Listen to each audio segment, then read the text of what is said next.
because he says, he would insist upon his way as far as civilizing the native people. Because he does make a point about civilizing them in that he would trade them different commodities, but he would give them salt. Now, why would he give them salt? Because he thought salt was a product that led to civilization, because that they would be able to preserve meats and things. Salt was used for pickling and corning beef and pork and things like that. So by giving the natives salt, he would encourage them to preserve food, which they already did anyway. They dried meat over fires, but he wanted to see the kind of mass consumption that was seen over in Europe. Commodities was his major thing. His whole book lists commodities. It's a list of New England commodities, things that he could get either from the world around him or by getting from the natives. Beaver skins and furs and things like that, or from hunting from them. So profit was his major motivation. The man was an economist. He was a capitalist.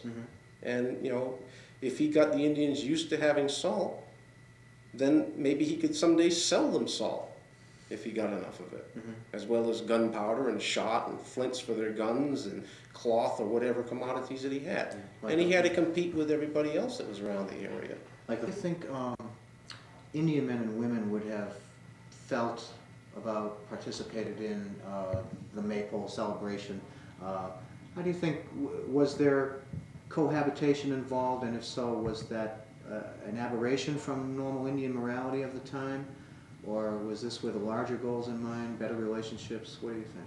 Well, not knowing what individuals were doing what kind of cripples us a little bit, but when you think about it, there were a number of English men there at Marymount, and there were Indian men and women and children living around them. And naturally, men far away from home, and God knows when they expected to get home again, if they ever intended to, or when women would come over that would be English women.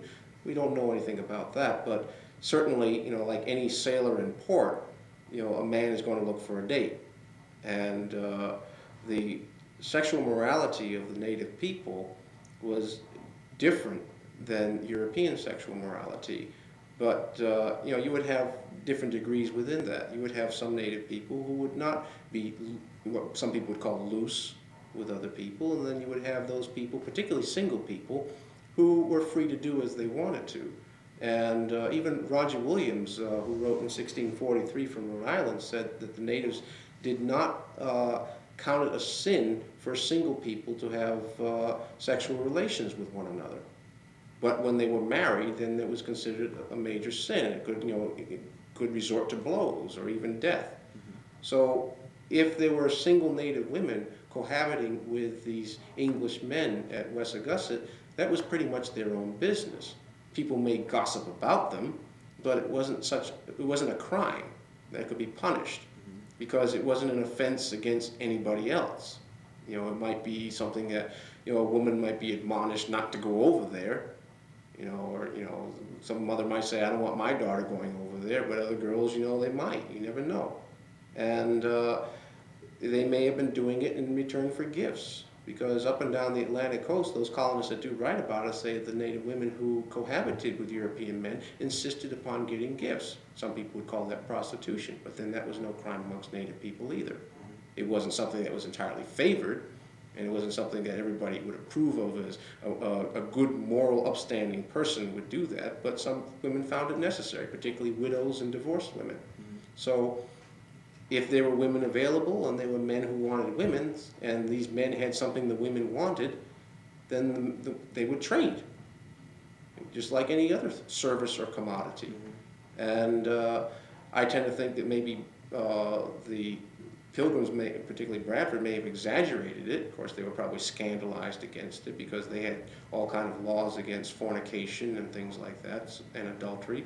So naturally, they would be against it. I don't know what laws in common in English were like as far as that stood. It might have been similar, but as far as being over here, Morton was living basically with his own laws, and the natives were living with theirs.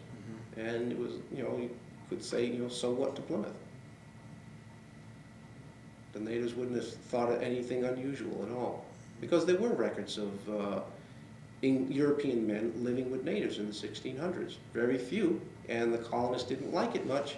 There were some Frenchmen that had been captured from a shipwreck in the early 1600s, and one of them was mentioned, I think Morton mentioned him, as having an Indian wife. And though he was dead at the time Morton was writing, he said there was a son that was still living. Mm-hmm. So there was a half French Indian kid running around somewhere. And they found, the Pilgrims found a European man buried in a native grave when they first hit Cape Cod. Mm. One of the first things they found as far as native artifacts. So, you know, it was not unusual. Even afterwards in the later 1600s, there were, and the mid 1600s, there were a few individuals that did live with Indians. And, you know, it was always the thing of trying to get them back to civilization and punish them for this, because they're setting a bad example. They didn't want everybody running off into the wilderness on their own particular. They wanted order, their kind of order. Yeah. Later, I think in the 1640s, after the Pequot War, there was the Connecticut General Laws passed an ordinance saying that you know, anybody who goes out from among us to live among the Indians shall be punished by at least a year in the House of Correction, etc. So there was a certain tendency of the whites to join the Indians because they were looking for the freedom they couldn't find in those European settlements anymore. Well, there was in particular one man named Baker that lived amongst the Mohegans that they probably were passing a law against, you know, because of him, because that was in Connecticut. Bad example, so to speak. Yeah. Plymouth had reluctantly engaged in a trading relationship with a man named Edward Ashley up on the Penobscot River, who Bradford said went naked as a savage and, you know, and had Indian women. Yeah. So Castine, he was at. Yeah. So, you know, there were examples of this type of behavior. Even during King Philip's War, one man was captured amongst the Narragansetts and executed as a traitor, and he was living amongst the Narragansetts.